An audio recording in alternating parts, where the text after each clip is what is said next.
Ассалаумағалейкум. Мен бүгін міне мынандай бір дефектіні көрсетейін деп тұрмын. Мынау TV Logic деген монитор. TV Logic LVM 172W. Бұл тек қана осы мониторға қатысты емес, осы типтес мониторлардың бәріне қатысты мындай ақау болады. Соны қазір көрсетемін. Қалай оны түзету керектігін айтып беремін. Мысалға былай көрсетіп тұр. Енді мына отырып кісі мысалға мыналарды бұрайды. Бұл өзі бәрінде көп тараған ақау, сондықтан қазір көрсетейін. Мысалға кез келген мысалға контраст дегенді бұрайды. Экрандағы сурет дұрыс болмай кетті. Одан кейін екіншісін бұрайды. Одан сайын құртып алды. Енді қайтадан орнына қояйын десе қойылмайды. Көрдіңіз бе? Орнына келмейді. Бұндай жағдайда не істеу керек? Бұл көп тараған, көрдіңіз бе? Жаңаны бұрасақ, мыналар дұрыс бұралмайды. Сандары дұрыс өзгермейді. Орнына қайтып келмейді. Сонда бұндай жағдайда не істеу керек? Бұндай жағдайда бұны бастапқы қалпына келтіру керек. Бұл бастапқы қалпына келтіруге өте қиын ештеңе жоқ. Менюді басамыз. Стрелка вверх. Систем бастапқы қалпы деп жазылып тұр. Систем дефолт деп. Соған ауысамыз.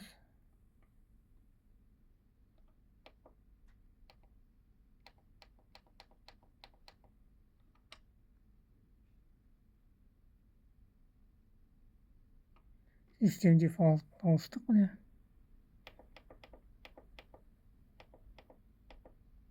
Систем дефолт, enter.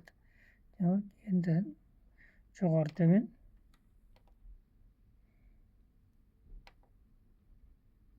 Тағы да enter басамыз. Жоғары ес. Тағы да enter басамыз.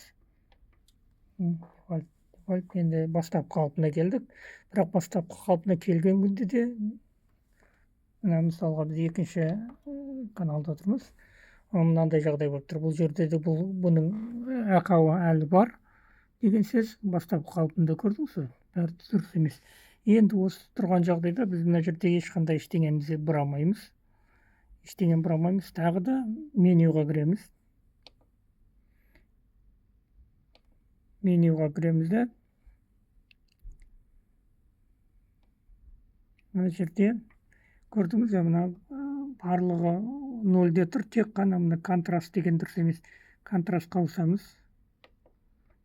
ауысамыз, энтерді басамыз.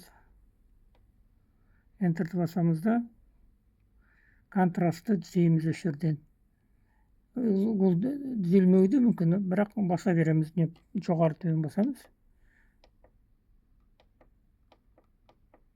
Болмады, жоғары басамыз. Болды. Міне, осы күйінде қалдырып қоямыз. Осы күйінде, егерде ештеңені басып, ештеңені білдірмесеңіз, бұл әрі қарайда бірталайға жұмыс істеп береді. Міне.